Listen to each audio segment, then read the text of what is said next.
should you always put your opinion at the beginning of the essay? Definitely.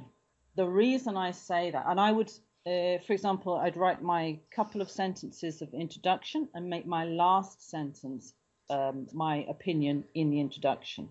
Right. But I would also include it throughout the essay, if I think, I believe, to show that this is your opinion, Right. and repeat it in the concluding paragraph as well. For that is, when the examiner's looking at your essay, when they read the introduction paragraph, they need to know at that point where you're going with your essay, because they need to see you develop and support this opinion and this idea.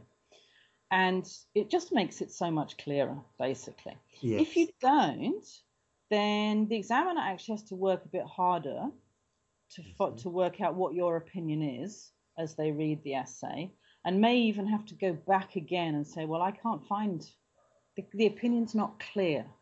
Yes. I always say definitely get it in there at the beginning, because then the examiner knows what you're doing with that essay. Right. Okay. And it signals, doesn't it? It signals, and it says, I'm going to take this direction. And then in the next ones, you just say, this is because of this direction that you outlined at the beginning. You should be able to do that because you'll have planned the essay. So you know before you even start writing what direction your essay is going. So that's, if anybody says, well, I don't know what I want to do. Yeah, but you need to know before you start. Yes. Otherwise, it shows very clearly that if you don't do that and you didn't plan your essay, your essay is going in all different directions. Right then. So you've got your introduction. Now that would be, say, 2 sentences, just stating what the topic is. Now, you take that from the essay question and you rewrite it using your own words. So if they say, some people believe we should spend more money on education and other people disagree, what's your opinion? Let's say that's the question. You need to say that using your own words in the introduction. Right. So, well, many people have different opinions about education and finance. On the one hand, some people think we should spend more money and some people think we shouldn't. Right. In my opinion, and then you state your opinion. Right.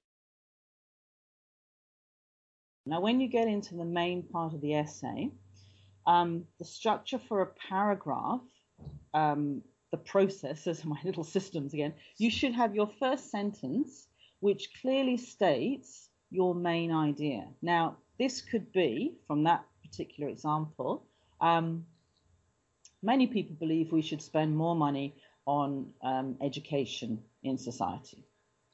That's your main idea. It's very, very clear. Right. What follows after that are a number of sentences, maybe 2, maybe 3, that explain what you mean by that give the details of that, and give the examples to support that. So if I was to sort of give an example of how I would support that,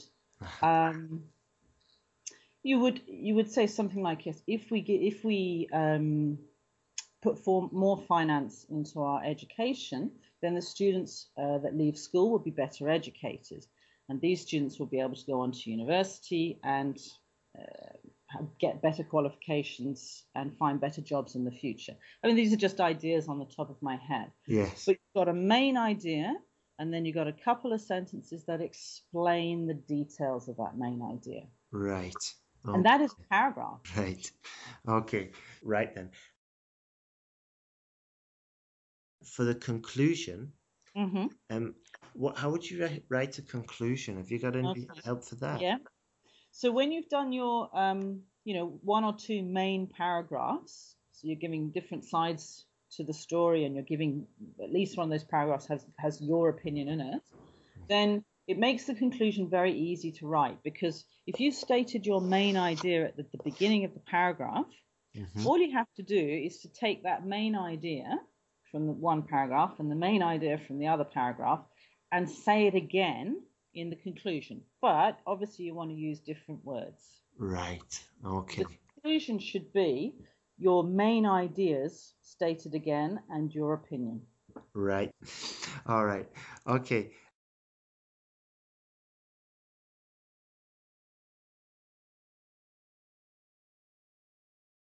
Thanks for listening to IELTSPodcast.com. And remember to leave your email for updates and early access to new podcasts.